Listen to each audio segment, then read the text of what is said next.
Now this table is gonna have what's called a dependency.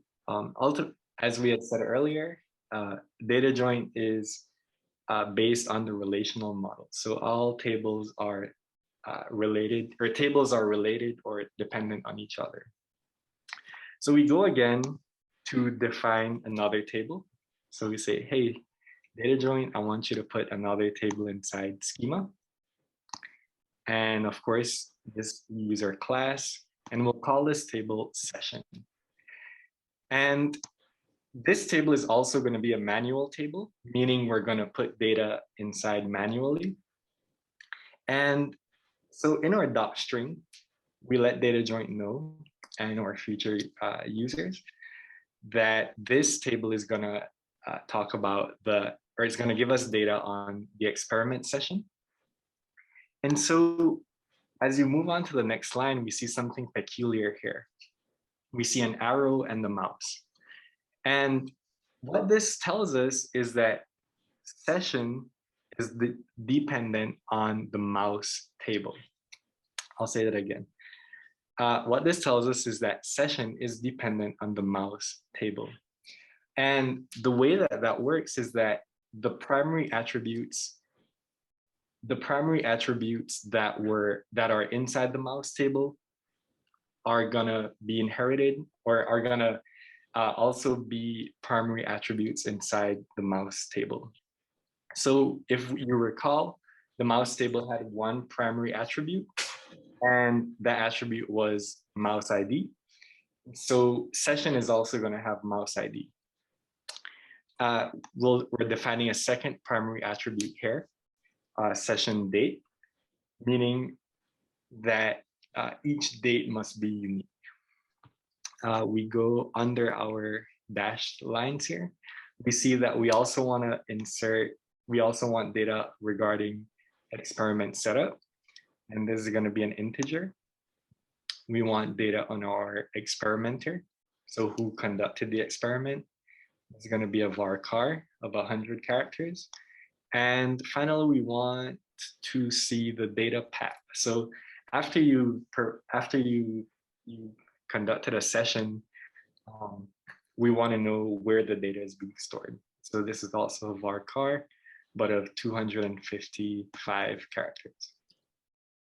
So we run it, data joint says okay, and we have our table.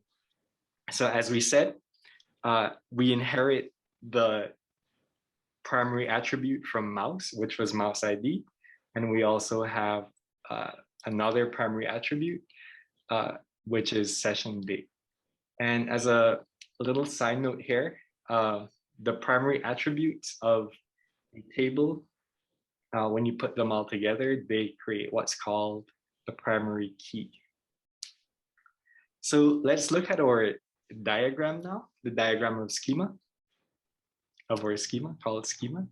And now we can see that mouse and session are both inside the schema, and we can see the direction in which data is flowing. So in the beginning we had said that it is an acyclic graph, a directed acyclic graph. And so we see the direction and we see that it is acyclic, right? It flows in one direction. So now let's add some data into our session table.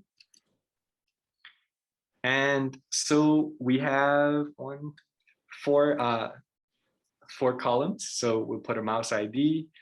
We'll say when this session was performed. We have our experimenter set up.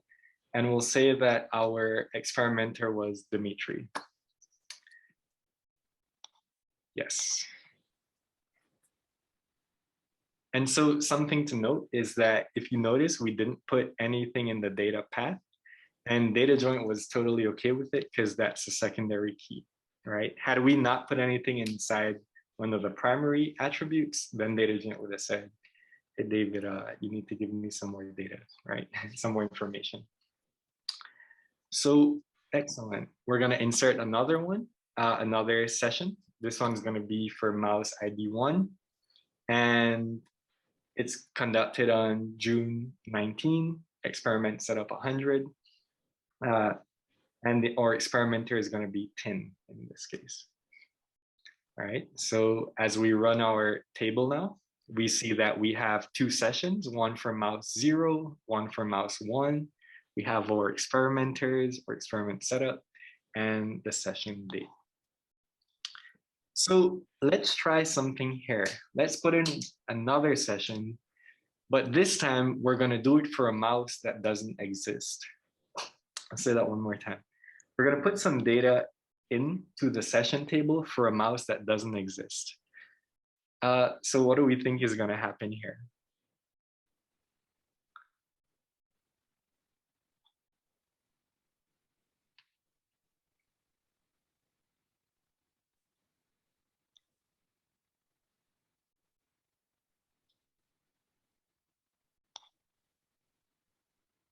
So if we put data in for a mouse that doesn't exist, or at least a mouse that hasn't been inserted into the mouse table, the upstream table, what do we think is going to happen?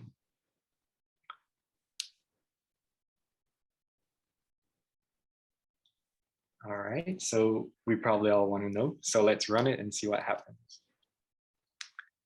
So data joint complains, right? Says, hey, David, we cannot update or add a child row. And the reason is because session is dependent on mouse. And since there is no entry for mouse, right? For mouse with mouse ID 100 or 1,000, you can update the session. Awesome. So let's put in a couple more sessions for mice that do exist. And we're going to insert data. And we see that data joint is satisfied. It says, okay, everything's okay. These mice are inside the mouse table. And yes, they can all have sessions. And so that brings a very important point about data joint, which is that it maintains what's called data integrity, right? So it doesn't, so it always makes sure to check that everything's in line. It makes sure to check that everything syncs properly and just really maintains, like you can't have bad data inside, right?